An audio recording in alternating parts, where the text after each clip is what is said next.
is but a prophet of Allah.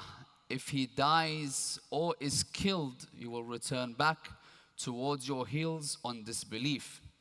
Inshallah, utilizing this particular verse from the Holy Quran, it forms the structure in which we're going to talk about for the next 5 nights. Indeed, the question that we're going to seek to analyze in the upcoming 2 nights is a question where many of our youth, as well as our elders, have come across many times within their life. And that is the question of why Amir al-Mu'mineen alayhi afdal as-salati was-salam was silent when it came towards Fatima al-Zahra. As you find, as an adult, we may or may not come across particular reasonings of why Amir al-Mu'mineen was silent in his time. But the question remains, and they begin to ask from other schools of thought, why is it that you say that the bravest man ever to walk on earth in the Islamic theology known as Amir al-Mu'mineen, the one that removed the door of Khaybar where 44 people could not lift, was silent when it came to someone attacking the door, and his wife, being Fatima al-Zahra, attended the door. Now this silence of Amir al-Mu'mineen, you'll find sometimes people come forward and question the silence and begin to doubt or cause doubt within the minds and the hearts of each and every one of the followers. And you'll find this is a strategy that comes forward, because the importance in knowing such an entity, knowing an answer for this question is in the first level. Within ourselves, sometimes we have a doubt, but sometimes we don't voice that doubt. In the back of our minds, we think to ourselves, we know everything happens for a reason. There is a reason why Amir al-Mu'mineen was silent upon the door. There was a reason why Fatima went behind the door. There was a reason why Amir al-Mu'mineen was inside. But then there's particular questions that arise. Did Fatima actually go to open the door? Was it under the supervision of Amir al-Mu'mineen that this actually happened? And when there's doubt that comes into your mind, sometimes the bigger picture is trying to deny the attack happened. But one of the ways that people try to bring doubt in people's minds is not creating doubt on the entire event face forward or face on, but rather they try to create smaller doubts in your mind and say, because these ones are questionable, the bigger picture did not happen. As an example, they'll come forward and say, well, you know, reading into this aspect of Fatima and the door, as an example, they would say, you know, you say that there was a nail behind the door. And when the oppressors pushed the door on Fatima, that nail pierced her body. And they're like, well, hold on, was there nails at that time? We begin to have a debate and a dialogue. Was there nails towards the door? Now, this particular debate, because it's coming forward to the limelight, someone will come forward and say, if we disprove that there is a nail in a door, therefore we can disprove the whole event. No. But it does cause doubt, does it not? Questions come forward. Was there a muhsin? Wasn't there? They try to show little incidents, you know, what timing was it? Where was the Sahaba? What's happening? Little doubts. And they creep in. They're like, oh, if this isn't clarified, therefore the event didn't occur. No. There's ample evidence, our books and other books. But the disclaimer before we delve into this particular topic is the importance of knowing how to speak about such events, because as we know, the unity amongst the ummah is of the most important issues that we need to uphold. And you'll begin to understand over the 2 nights how important it was and how it influenced the silence of Amir al-Mu'mineen. But in this particular discussion, does that mean if there an instance comes where there is a difference of opinion that I do not bring it forward? No. Sometimes people are like, you know what, unity, there's a discussion that might be problematic, do not speak about it lest someone is upset. Now, Islamically speaking, the guidelines are set. Do not curse, do not swear, do not degrade, But if you're bringing forward evidences from the books of history, our books, their books, and have a discussion, bringing forward evidences, it's an academic approach and not a swearing match going back and forth and back and forth. Tonight's and tomorrow night's discussion will be one of an academic nature. And we're going to look at tonight the simple answers when it comes to replying to why Amir al-Mu'mineen was silent. Tomorrow, building on what we've learned tonight, we want to see the more mystical approach, the one that is through the Holy Quran, the one is through the traditions, through the words of Ahl al-Bayt, of the deeper underlying meanings and traditions that are there that speak about the magnitude of why Amir al-Mu'mineen was silent to the level of Amir al-Mu'mineen, not the one that we try to understand, Ali ibn Abi Talib. Now, taking that into perspective, tonight we want to answer 3 questions or highlight 3 aspects of Amir al-Mu'mineen's life to better understand the hidden secrets behind the silence of Amir al-Mu'mineen.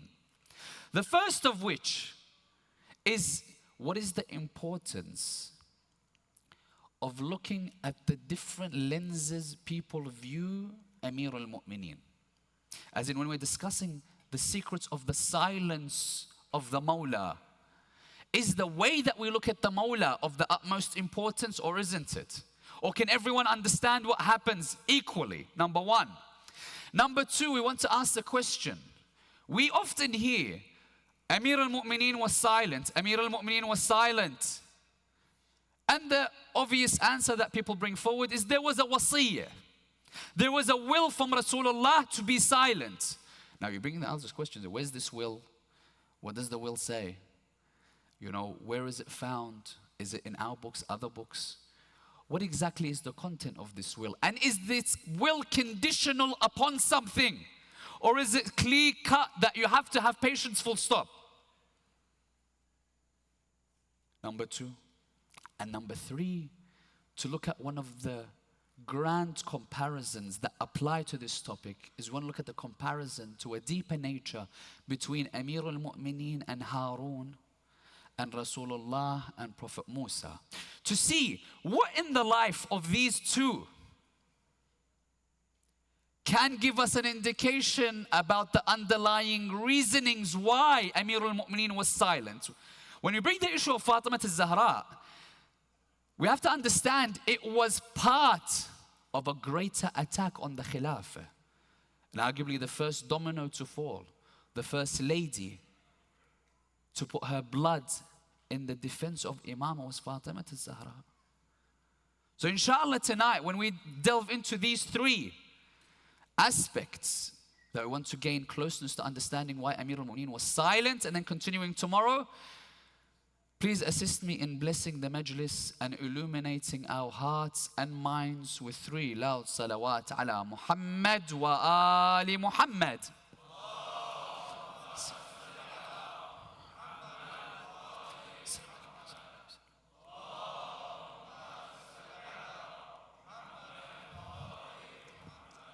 Allahumma salli ala Muhammad wa ali Muhammad wa ajil farajahum. The lenses and what are their importance. Now, when discussing someone's actions, you need to understand who this personality is in order for you to justify or begin to understand why he did what he did. Now, the different lenses that look at Amir al-Mu'mineen, there are plenty. Starting off at a basic lens, you come towards a personality from other schools of thought and you ask the question, what do you think about Amir al-Mu'mineen? How do you understand Ali ibn Abi Talib? And they would reply by saying, as an example, if they had a basic knowledge of Amir al-Mu'mineen, they would reply by saying, you know, he was a youth when he first entered Islam. That, you know, we understand that he was there, you know, he was a good warrior, for example. He was the husband to Fatima al-Zahra. You know, he was known to be a good person. Very basic lens. Why? Because they're trying to remove Amir al-Mu'mineen's greater role in Islam and his importance. Because, you know, sometimes you are, let's say, in a building sense. If you're the greatest building, if you're the height, if no one looks at any other building in and around Islam, you're the height of that building. One of two ways: either you try to be better and build your 10-story, 20-story apartment to try to rival that building that is there, or you bring that building crashing down. Throughout history, you'll begin to see Amir al-Mu'mineen, they begin to remove his names that he was given, the titles that he was given, the karamat that he had. As much as they can, they try to remove the position of Amir al-Mu'mineen in Islam, but they never succeeded. But some people will still view, if they go through the books, as Amir al-Mu'mineen as a normal person, a Muslim. And some people even come forward and said, you know, he wasn't the first. Why? Because he was young. First lens, very basic lens. Then you move up a little bit. People start to understand and comprehend Amir al-Mu'mineen. How? They say, you know what? I read the texts, and some texts say about the Sahaba as an example. The text would say, radiyallahu an. May Allah be pleased with them. But all of a sudden I have a text, every time it says Amir al-Mu'mineen, it doesn't say radiyallahu an. What does it say? It says karram Allah. Not in our books, other books. They begin to understand. Well, hold on, why radiyallahu, karram Allah? What's going on? And they reply by saying, well, he never ever prostrated towards an idol. So obviously there is a reasoning why Amir al-Mu'mineen is given that, even at a young age. And they begin to understand, well, who was this person? They have a different understanding. People of outside of Islam, George Jordan is an example. He says he's a voice of human justice. Why? Because he's understood Amir al-Mu'mineen at a higher level. Then comes the Muhibbeen as example. The Muhibbeen, many of us would probably fall under that category, where we take Amir al-Mu'mineen and we say, you know what, he's perfect. We want to follow in his footsteps. We want to be like Amir al-Mu'mineen, alayhi afdal salati wa salam. He is our role model. We go further and we begin to see that, hold on, the reason why we follow Ali is because Ali followed Rasulullah like no one else, that Allah within the Holy Quran testifies to how much Amir al-Mu'mineen was solidified and parallel towards Rasulullah. When you go towards the Holy Quran and it says, أنفسنا وأنفسكم, Allah testifies within the Holy Quran that, O Rasulullah, when you come towards these Christians of Najran, bring yourself, but as yourself bring who? Ali ibn Abi Talib. And so we begin to see that they are intertwined in their actions, their thought process, their mission. Then there's another level, which we'll refer to as being Shia. Now this level of Shi'ism, because you know, you think to yourself, okay, well, we understood that part as Muhibbeen. Is there another level we can see and view Amir al-Mu'mineen? Is there? You begin to see it through the books. There are different levels to Amir al-Mu'mineen. I'll give you some examples. The traditions come forward and say that Iblis, did he or did he not know Allah? Question. Iblis knew Allah, didn't he? We all agree?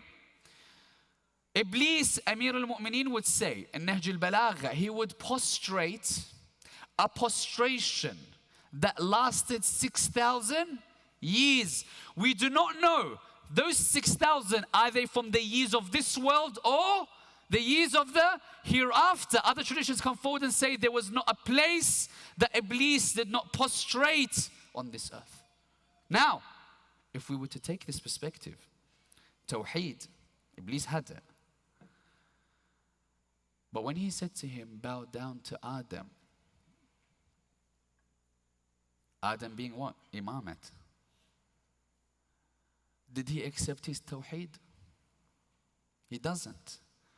He knows Allah, but if you truly know him, you have to know what the rank of Imamah is. Now understandably, if we take this into perspective, the Iblis that knew Allah and prayed towards him more than any of us, his Tawheed is incomplete without Imamah. Just as a side note, by the way, don't think that he prostrated for Adam. He prostrated for Adam because he had the nur within him of Muhammad wa Ali Muhammad.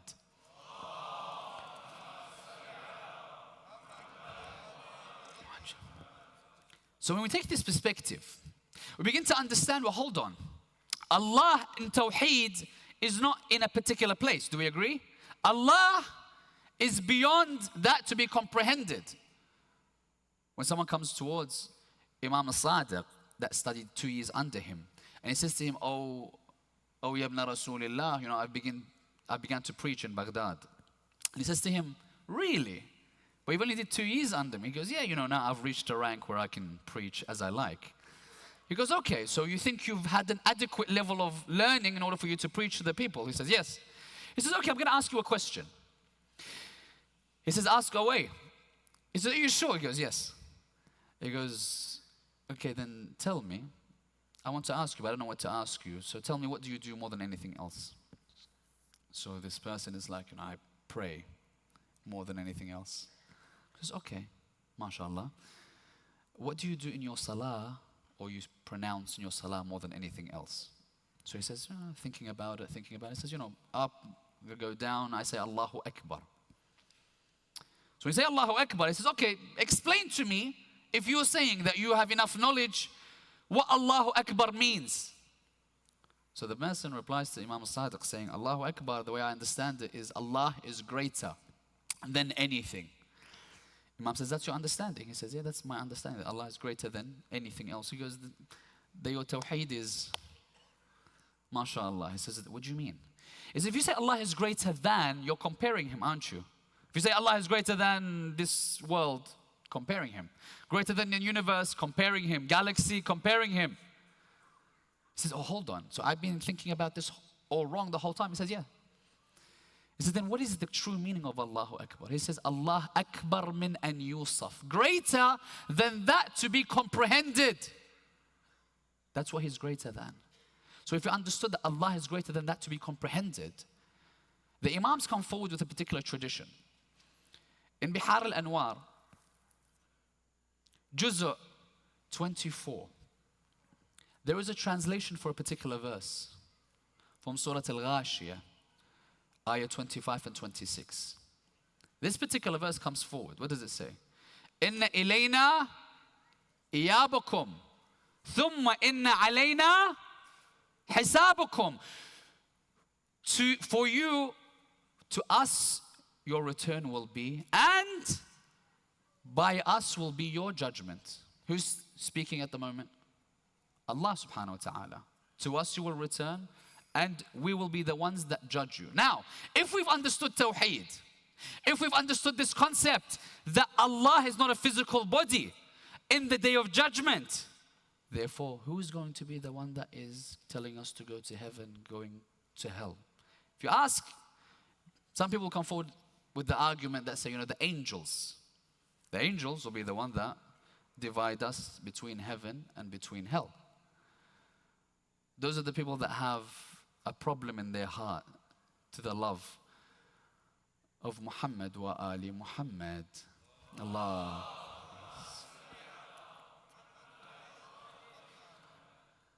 I want to ask each and every one of you. We have a tradition that says that the potential of a human can be greater than that of an angel, but it also has a potential to be lower than that of an animal. Now, if we know the greatest of angels, or amongst the greatest of angels is Jibreel, and he himself says, if I go any steps forward, I will perish, and that makes a personality greater than the greatest of angels. Should that greatest person be the judge in Judgment Day or the angels? Imam al-Sadiq, Bihar al-Anwar, Juz' 24, what does he say? He says, when Allah says in the Holy Quran, to us your return, and upon us is your judgment. He says, do you know who the people that they return to is? Do you know who will judge? Ibn Abbas asks Imam al-Rida the same question. He says, you say that your grandfather, Amir al-Mu'mineen, is Qasim al-Jannati wal-Nar. That your grandfather is the one that divides heaven and hell. Explain. He says, oh Ma'mun, your grandfather, Ibn Abbas, what does he narrate? He says, your grandfather is the one that says, Aliyun hubbuhu jannah, bughduhu nar. Whomever loves Ali, his ultimate abode is where? Jannah. And whomever has hatred towards Ali, his ultimate abode is where? Hell. He says, إِذَا انْقَسَمَ الْجَنَّةِ وَالنَّارِ. Therefore, he has divided heaven and hell. Amir al-Mu'mineen, when we begin to understand this level, that he is the one that will be there, that divides. When we go towards Jama'ah, Ziyarat al-Jama'ah, Imam al-Hadi, what does he say? Inna ilaykum iyabahum wa alayna hisabakum. To us you will return and we will be the judges. If we understand this particular perspective, Amir al-Mu'mineen, that particular lens, if you say that he was silent knowing who he will be, it's a different lens to look at the silence of Amir al-Mu'mineen. Why? Because he's not a normal person, is he? He's not a normal person. His silence is obviously intertwined with the will of Allah subhanahu wa ta'ala. The greatness of Ali ibn Abi Talib, you know, when you compare him to any of the prophets. Adam, when you compare him, you see Adam ate that which he shouldn't. Amir al-Mu'mineen, that which is halal, he refrains from. When you compare him towards, for example, Nabi Allah Ibrahim, when he reached the rank of Imamat, Ibrahim says to Allah in Surah Al-Baqarah 260, Ayah 260 says, oh Allah, I want you to resurrect the dead so I may increase in certainty. He says, do you not believe? He says, no, but I want to increase my certainty. Amir al-Mu'mineen is known to have said, had Allah removed all the veils, I would not increase in my certainty. If you look towards Sulaiman, Sulaiman says, oh Allah, give me the mulk. He gives him a ring. Amir al-Mu'mineen is the one that removes the ring within salat. You find, when you look at Isa, he says, I told the mother of Isa, leave the holy lands to give birth to Isa, and I told the mother of Ali, come, I will rip my house open for your mother. But when he comes to Rasulullah, he says, Ana abdun min abidi Muhammad. I am a servant of the servants of Rasulullah. Now when we look at this lens, they go further. People cross red lines where they begin to say that even Amir al-Mu'mineen, wal-iyadu billah, some people took him as a Lord and began to worship him. Because of when they saw nothing else like it. Like Isa before him, people worshipped Amir al-Mu'mineen. And they went to the extremes. Now, in the first level, if we want to understand this question of the hidden secrets of Amir al-Mu'mineen in his silence, the first instance is that we need to look at the lens of the greatness of Amir al-Mu'mineen. Number one. Number two, the wasiyah. We often hear, he was silent because of the wasiyah. He was silent because of the wasiyah. In the other schools of thought, there is a tradition that says amongst them that Amir al-Mu'mineen companions and Rasulullah were walking one day. When they were walking, there were basateen. Basateen, best explanation would be like gardens, or they call them beautiful gardens. So Amir al-Mu'mineen would, in their tradition, says Amir al-Mu'mineen would look at this particular garden and he would tell Rasulullah, how amazing is this? And the tradition would go on to say that Rasulullah would say to Amir al-Mu'mineen, Ya Ali, you have greater than it in Jannah. Keeps going, next bustan, third bustan, fourth bustan. They say that amongst this, all of a sudden Rasulullah begins to walk forward in a faster manner. When he would walk forward, the companions see this, and then Rasulullah turns his face and faces Amir al-Mu'mineen. And then Rasulullah's tears begin to fall. When these tears begin to fall, Amir al-Mu'mineen would embrace Rasulullah, and he says, oh Rasulullah, what makes your tears flow onto your cheeks? Look at these wordings.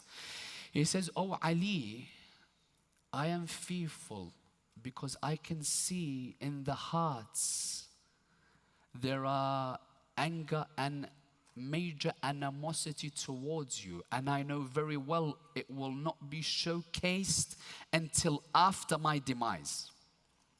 Saying what? Oh Ali, you will have many a calamity. You know the tradition that we have, a person comes towards Rasulullah and says, oh Rasulullah, I love you. Have you heard this tradition? He says, prepare yourself for poverty. Poverty, time of Rasulullah, when he's establishing Islam, Khadija, the one that gave everything to Islam, doesn't have a coffin. Prepare yourself for poverty. He says, what else? He says, I love Ali ibn Abi Talib. You know what he says? He says, prepare yourself for calamities. As Shia, we understand this. Till today, the love of Ali, look what has done to us. But every time a person falls on this path, another two take its place. You begin to understand, we have Amir al-Mu'mineen in our hearts. We have Hussein in our hearts. And we know very well we will return. This particular perspective is there. Not our books, other schools of thought. Now let's look at our books, because we have to understand, when we look at the lens of Amir al-Mu'mineen, amongst this lens is what? Is Rasulullah telling him, Amir al-Mu'mineen, what does he say? He says, علمني رسول الله ألف باب من العلم يفتح لي من كل باب ألف باب. Rasulullah has taught me 1,000 doors of knowledge. From each door opens for me 1,000 more. Amir al-Mu'mineen gives علم المنايا والبلايا to Rushayd al-Hajari. This knowledge of how everyone will die, documented within our books and others, that any time person would want to know how he would pass away, he would ask Rushayd, Rushayd, how did you know? Ali would tell me. You think he wouldn't tell Amir al-Mu'mineen what would happen after him? Do you think? When Amir al-Mu'mineen, you'll find when you go towards a tradition, the last moment in his life, what does he say? In the last moment in his life, Shaykh al-Mufid in his book Al-Irshad narrates this. Juz' 1, page 16. What does he narrate? He says when Amir al-Mu'mineen in his final nights goes outside, what's he looking at? What's he looking at? The stars in the sky. What does he say? Hiya wallah. الليلة التي وعدني بها رسول الله. He says, ما كذبت ولا كذبت. I never lied, nor was I made into a liar. This is the night that Rasulullah has promised me. He's been given knowledge, hasn't he? But now, there is a pretext that we need to understand. Because we go towards Kitab Sulaym. Many of us will come forward and have an argument and a debate about Kitab Sulaym. Let's look at Kitab al-Kafi, for example. In Kitab al-Kafi, Juz' 1, page 283, Rasulullah speaks towards Amir al-Mu'mineen. Now look at this instance.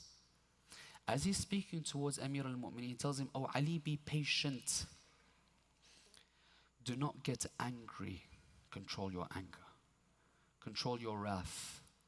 Amir al-Mu'mineen, your right will be taken. Oh Ali, your khums will be taken. Oh Ali, your, as the tradition says, your sanctity will be attacked. Now, amongst this, what happens? Next, are you patient? Oh Amir al-Mu'mineen, Rasulullah asks. He says, yes, Ya Rasulullah, I am patient. Jibreel ascends. He says, oh Rasulullah, tell him. Did he understand what was meant that his sanctity will be attacked? Does he understand the tradition? You know what it says? Amir al-Mu'mineen, upon understanding what's happening towards Fatima and his household, stands, sits, stands, sits, stands, sits. In another tradition, he becomes unconscious as he fell towards his face. When he awakes, he says, Rasulullah, I've understood. Another tradition, what does it say? Look at the context. It says, oh Ali. There's a context. If you do not find supporters, then be patient. If you do not find supporters, then be patient. Bihar al-Anwar. You go towards Juz' number 28, page 236. Amir al-Mu'mineen says, after everyone gathered amongst his house, when the Khilafah was taken, people gathered, and they said to him, oh Ali, give us your hand, we'll give you bay'ah, and we will fight for you. Amir says, are you sure? He says, yes. We are ready to fight for you and regain that which was taken from you. He says, no problem. If you are true in what you say, come tomorrow with your heads shaved. If I know you'll come tomorrow with your heads shaved, then I know that I have enough people to come and reclaim my throne. How many people came? Traditions say Salman, Aba Dhar, Miqdad. Ammar comes a little bit late in some traditions. Amir says, if I had 40, I would have had to reclaim my throne. But how sad is it that Amir al-Mu'mineen comes with only 4 loyal companions? Only 4. And that's why we see that the context is where Amir could have, had he had the numbers. But one of the things that forced his silence is the amount of people that were loyal to him at that time. Now we take this into perspective. Imam al-Baqir, for example, would say in Mizan al-Hikmah, Juz' 1, page 128, he says, if we had, as the Ahl al-Bayt, the same number of people like our grandfather Rasulullah had in Badr, it would be obligatory on us. How many did he have in Badr? 313. It would be obligatory upon us. Imam al-Baqir. So now we begin to compare. Hold on. Another lens is, how do we compare Amir al-Mu'mineen and Rasulullah to Harun and Musa? You know, amongst the beautiful comparisons that we have? Because Rasulullah has this statement, Ya Ali anta li bimanzilati Harun min Musa illa annahu la nabiyya ba'di. Oh, Ali, you are to me like Aaron or Harun was to Musa, except there's no prophet after me. Amongst the comparisons, amongst them, they're brothers from the same mother and same father. When they migrated from Mecca to Medina, Rasulullah, between the Muhajirin and Ansar, made brothers. Ali was left alone. Rasul sees him very sad. He says, what's wrong, Ali? He says, you've brothered everyone except me. Holds his hands. He says, oh, Ali, is it not suffice that you are to me like Harun was to Musa? Except that there is no prophet after me. Akha baynahu wa bayna Ali. Amongst the comparisons, you know, when they're naming their children. When Amir al-Mu'mineen has his first child, Imam al-Hasan, Rasulullah says, I will not name him before Allah subhanahu wa ta'ala. The name that comes down, what name was it? Was it Hassan? No. The first name that comes down from Allah is Shabbar. The second name is what? Shabir. You know tasghir in the Arabic language. Hassan is Hassan. You know what Hussein means? It means smaller Hassan. Shabbar and Shabir means Shabbar, smaller Shabbar. Do you know that Harun had a third son? You know what his name was? Mushabbar. Fatima was pregnant, wasn't she? You know, amongst the names that's attributed, we say Muhsin, but amongst the names that are attributed is Muhassan. You see? When we find that Harun was left, Musa left for 40 days in the Holy Quran, doesn't he? When he goes for 40 days, what happens? People return back towards worshipping idols, don't they? Quran, what did we say in the verse? أَفَإِن مَاتَ أَوْ قُتِلْ انقلبتم على أعقابكم. You return back towards your disbelieving ways. Musa left for 40 days. He comes back, sees Harun. Ali ibn Abi Talib likewise. Rasulullah, when he left this world, what happens?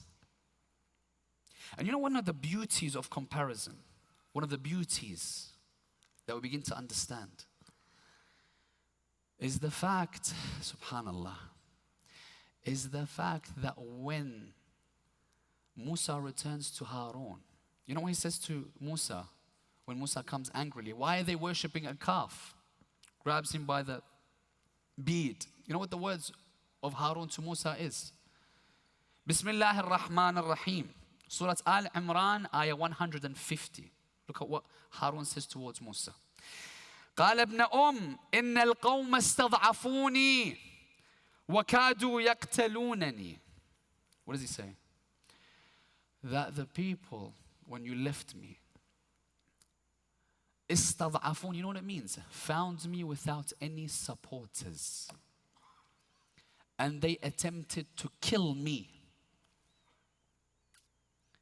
I want to take you towards Medina, where Amir al-Mu'mineen, in this very moment, is being dragged out from his house. When he is dragged, you know what happens? Amir al-Mu'mineen, whilst he's being dragged, while they pass the grave of Rasulullah, he looks towards the grave of Rasulullah. You know what he says? قال ابن إن القوم استضعفوني وكادوا يقتلونني. O Rasulullah, like you promised me in that will of yours, that I have not found myself with any supporters. If Ali had supporters, do you think that Fatima would be squashed behind the door? If Ali had supporters, would that rib behind the door be broken? If Ali had supporters, would there be a Muhsin that never saw the light of day? If Ali had supporters, would the face of Fatima be slapped in the way that it was? He says, Ya Rasulullah, inna al-qawm istad'afuni. They found me with no one by my side. O Rasulullah, when you were alive, I was not alone, O Rasulullah. But now, O Rasulullah, you've left Ali by himself. Ya Rasulullah, your daughter now is returning back towards you. There is no one left for Ali, O Rasulullah. You know what they say? Amir al-Mu'mineen had patience. Amir al-Mu'mineen, you know what Imam al-Sajjad says in his khutbah? He would say in his khutbah, I am the son, أنا ابن أصبر الصابرين. I am the son of the one that is the most patient, referring to Amir al-Mu'mineen. I want to take you towards Amir al-Mu'mineen on the grave of Fatima to Zahra. On the grave of Fatima, there is a word that Amir al-Mu'mineen utters. He says, Ya Rasulullah, قل يا رسول الله عن صفيتك صبري. Ya Rasulullah, the patience of Ali is no longer there for what happened towards Fatima Zahra. Imagine what Ali ibn Abi Talib saw, what he saw that happened towards Fatima Zahra, what he saw that occurred on the door, how he saw Fatima deteriorating, how he saw Fatima's rib broken, how he saw his unborn child. But I ask you, Ali saw what he saw at an older age. But I want to ask you, what did the eyes of Zainab see? Her mother Fatima, 4 years of age. Her mother, I want you to imagine, it's as if in the final moments, Fatima takes this 4-year-old Zainab into a room. What would you tell your daughter? You're about to leave this world. Sometimes you tell your daughter, oh my beloved daughter, take care of your father. Oh my beloved daughter, all the weight of me being a mother is now on your shoulders. But oh Zainab, you're 4 years of age. She doesn't tell her that. What does she tell her? She would say, Zainab, there will come a day where you will see your brother Aba Abdullah by himself on the battlefield. Oh Zainab, I will not be there. This is the wasiyah of your mother Fatima, Zainab. I want you to tell him when you hear him saying, Ala min nasirin yansuruna. Is there no one to assist us? Is there no one to defend the family? When he says this, Zainab, I want you to go to him. I want you to ask him to remove the clothes from his chest. Zainab, your mother Fatima is not going to be there. You are going to represent your mother Zainab. I want you to smell him on the neck. Zainab, I want you to embrace his chest. Mother Fatima, I'm 4 years old. Why are you telling me this? My mother, what's going to happen to Hussein? She would say, Zainab, that neck that you're going to smell will be severed. that neck will be placed upon a spear. Oh Zainab, that chest of Hussein that you embrace will be trampled upon. What did the eyes of Zainab see? History repeats itself. al-Masa'ib in Medina, she sees a door that becomes lit on fire. That door, you'll find there were tents in Karbala that was set ablaze. In Medina, she has a brother that is killed. In Karbala, there is a 6-month-old with an arrow sticking out from his neck. In Medina, there is a rib that is broken. In Karbala, there were many ribs. Ya Zainab, what did you see? How were you patient?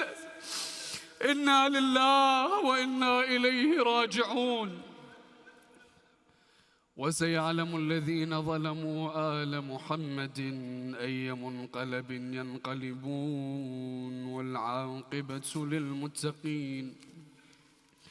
Raise your hands, brothers and sisters, as we ask Allah subhanahu wa ta'ala to illuminate our hearts, allows every doubt within our hearts and our minds to have an honest answer and to be solidified in the understandings of Muhammad wa Ali Muhammad. We ask Allah subhanahu wa ta'ala that He allows us to be steadfast on the wilayah of Amir al-Mu'mineen. We ask Allah subhanahu wa ta'ala that if we do not see the Imam of our time and we pass, that He resurrects us to fight alongside Imam Sahib al-Asr wa Zaman. We ask Allah with the Surah al-Mubarakat al-Fatiha, but before it's allowed salawat ala Muhammad wa Ali Muhammad.